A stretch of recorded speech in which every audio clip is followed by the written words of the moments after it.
भीड़ के बीच में फंसे किसान नेता राकेश टिकैत के साथ पहले धक्का मुक्की होती है। कुछ लोग उनके ऊपर हमला करने की कोशिश करते हैं और इसी दौरान राकेश टिकैत की पगड़ी उतरकर नीचे गिर जाती है, जिसके बाद से ही बवाल मचा हुआ है। बताया जा रहा है कि भीड़ में मौजूद लोग यानी कि जिन्होंने राकेश टिकैत पर हमला किया वो लोग योगी मोदी के नारे लगा रहे थे। इस बात का खुलासा खुद किसान नेता राकेश टिकैत ने किया है।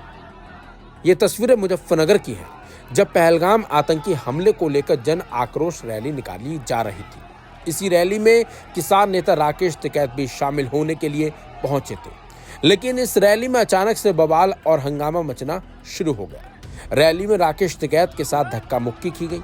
धक्का मुक्की के दौरान राकेश टिकैत की पगड़ी उतरकर नीचे गिर गई। हालांकि पुलिस ने बड़ी मशक्कत के बाद टिकैत को सुरक्षित निकाल लिया था बाहर। दरअसल पहलगाम हमले के विरोध में पूरा शहर बंद था। हिंदू संगठनों ने जुलूस निकाला, फिर सभा की। सभा में राकेश टिकैत पहुंचे तो जमकर उनका विरोध होना शुरू हो गया। जानकारी के मुताबिक राकेश टिकैत के जो बड़े भाई हैं नरेश टिकैत, उन्होंने एक बयान दिया था कि पाकिस्तान का पानी रोका जाना सही नहीं है। भारत और पाकिस्तान का किसान एक है। बताया जा रहा है कि इस बयान से लोग काफी नाराज थे, जिसकी वजह से राकेश टिकैत का लोगों ने विरोध किया। इस घटना के बाद से ही अब इस पूरे मामले पर सियासत भी शुरू हो चली है। भीम आर्मी चीफ चंद्रशेखर आजाद ने इस घटना को शर्मनाक बताया और इस घटना का विरोध भी किया। इसके साथ साथ चंद्रशेखर आजाद ने ट्वीट करते हुए एक्स पर लिखा, मुजफ्फरनगर में किसान नेता राकेश टिकैत जी के साथ जो व्यवहार हुआ, पगड़ी उतारना, सिर पर लाठी मारना, ये न केवल एक किसान नेता का अपमान है, बल्कि हमारे लोकतांत्रिक मूल्यों और किसान आंदोलनों के सम्मान पर भी हमला है। टिकैत जी के किसी बयान को लेकर असहमति हो सकती है, लेकिन उसका जवाब हिंसा नहीं हो सकता। पगड़ी किसी की पहचान और गरिमा का प्रतीक होती है। इस तरह की घटनाएं न केवल समाज में नफरत फैलाती हैं, बल्कि लोकतांत्रिक संवाद की जगह टकराव को बढ़ावा भी देती हैं। हम इस कृत्य की निंदा करते हैं और अपील करते हैं कि असहमति को लोकतांत्रिक मर्यादा और तौर तरीकों से ही जताया जाए। पुलिस द्वारा टिकैत जी को सुरक्षित निकालना सराहनीय है, लेकिन सवाल यह है कि ऐसी नौबत आए ही क्यों। अब चंद्रशेखर आजाद के बाद इस मामले पर समाजवादी पार्टी के चीफ अखिलेश यादव भी भड़के हुए हैं। उन्होंने बीजेपी पर निशाना साधा है और उन्होंने भी इस घटना को शर्मनाक बताया है। अखिलेश यादव ने एक्स पर लिखा, भाजपा ने किसी एक किसान नेता की ही नहीं बल्कि हर एक किसान की पगड़ी उछाली है। परम आदरणीय चौधरी चरण सिंह जी ने जीवन भर किसानों के मान सम्मान की जो लड़ाई लड़ी, ये हमला उनकी उन ऐतिहासिक कोशिशों पर भी हुआ है। इससे गाजीपुर बॉर्डर से गाजीपुर तक उत्तर प्रदेश का हर किसान आंदोलित है। कोई और भले लाठी का वार और तिरस्कार भूल जाए, सच्चा किसान कभी नहीं भूलेगा। निंदनीय किसान कहे आज का नहीं चाहिए भाजपा। अब इस मामले पर राकेश टिकैत का भी एक बयान सामने आया था। उन्होंने बताया कि उन पर हमला कैसे हुआ और इसमें कौन लोग शामिल हो सकते हैं। सुनिए राकेश टिकैत का पूरा बयान। आज जिस तरह की घटना आज मुजफ्फरनगर में हुई, ये एक षड्यंत्र है। लोगों को बुलवा के सामूहिक मीटिंग है, सामूहिक रोष है, लोगों को बुलवा के घेर कर एक प्री प्लान वो था। क्या देशभक्ति में शक है? यह प्लान किसान संगठन है, यह सरकार के विरोधियों को चुन चुन के टारगेट करा जा रहा। अब समझ में आ गया कि जो सरकार के विरोध में काम कर रहे हैं, चाहे वो किसान संगठन हो, मजदूर संगठन हो, आदिवासी संगठन हो, उनका टारगेट किया जा रहा है। यह समझ में आया है। अगर पाकिस्तान के खिलाफ विरोध था तो उसमें हम भी शामिल थे। सब लोग इकट्ठे थे, वहां पे सब दुकानदार इकट्ठे थे। लेकिन मंत्री कुछ वे नीचे हैं भीड़ में। क्या ये प्री प्लान है? क्या ये देश के सामने धोखा है? क्या किसान संगठनों को जैसे पंजाब और हरियाणा को पानी के विवाद पर लड़ाया, किसान संगठनों को तोड़ने का काम करा? क्या वो साजिश है? जब सब कह दिया कि भारत सरकार के साथ में सब लोग हैं, भारत सरकार ठोस कदम पाकिस्तान के खिलाफ उठावे, कदम एक नहीं उठा रही।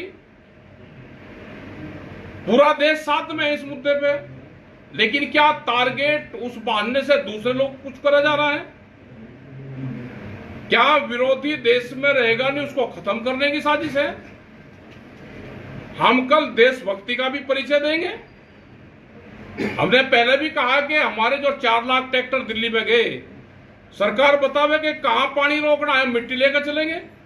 सरकार कोई बयानबाजी नहीं कर रही, लेकिन एक साजिश के तहत लोगों को मरवाने का काम करा जा रहा है।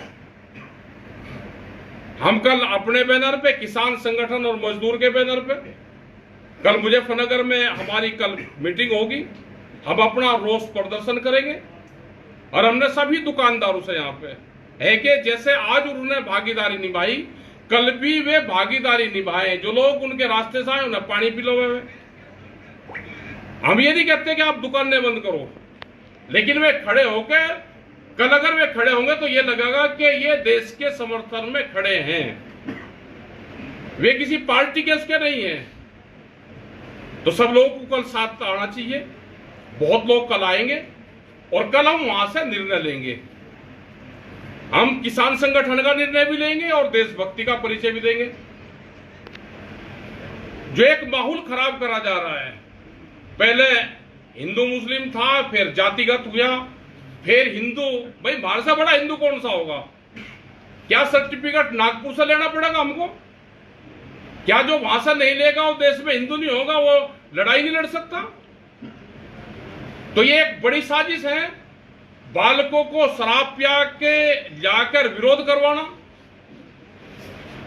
तो ये साजिश का खेल है। आप कर लोग आए, मुजफ्फरनगर में फिर मीटिंग होगी, अपने संगठनों पर ध्यान दो। जो वहां पे सैलानी शहीद हुए, हम उन परिवारों के साथ में हैं। सरकार ठोस कदम उठावे, पूरा देश उनके साथ में है। बहानेबाजी ना करो।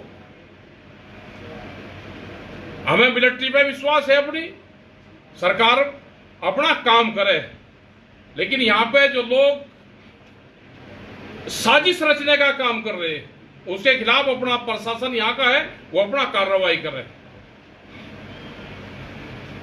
ये दबाने का, किसान संगठनों को तोड़ने का एक साजिश है और कुछ नहीं। इनका मुकाबला करा जाएगा। जबकि इस मामले पर एसपी सिटी का भी बयान सामने आया है। उनका कहना है कि राकेश टिकैत पर हमला नहीं हुआ था, पुलिस मौजूद थी, भीड़ को पुलिस ने रोक लिया था और राकेश टिकैत को सुरक्षित बाहर निकाल दिया गया था। अब आप सुनिए एसपी सिटी ने इस पूरे मामले पर क्या कुछ बयान दिया और क्या कुछ पूरे घटना पर उन्होंने खुलासा किया। जो पहलगाम की घटना हुई उसके दृष्टिगत कुछ संगठनों द्वारा जन आक्रोश रैली निकालने का कार्यक्रम प्रस्तावित था। इसमें पर्याप्त पुलिस बल की तैनाती की गई है। जब जन आक्रोश रैली में किसान नेता राकेश टिकैत पहुंचे तो वहां पर मौजूद जो जन आक्रोश रैली में शामिल होने लोग आए थे, कुछ लोगों द्वारा उनका विरोध किया गया, उनकी हुटिंग की गई।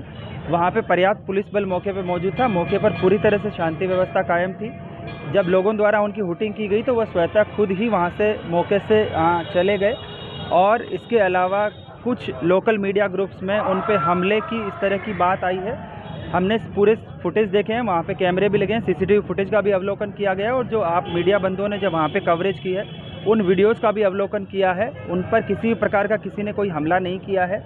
भीड़ भाड़ और धक्का मुक्की हुई, उस बीच में उनकी एक जगह पे पगड़ी गिरते हुए भी फुटेज आ रही है, लेकिन इस चीज़ में कहीं उनके पे कोई हमला या मारपीट की बात अभी तक संज्ञान में नहीं आई है। और मौके पर पूर्ण रूप से शांति व्यवस्था कायम है। मेरी आप लोगों के माध्यम से अपील है कि इसमें किसी प्रकार की अफवाहें ना फैलाई जाए और जो मौके के एविडेंस है उसके अनुरूप ही इसको चलाया जाए। सर, कोई अफवाह फैलाता मिला तो क्या कार्रवाई?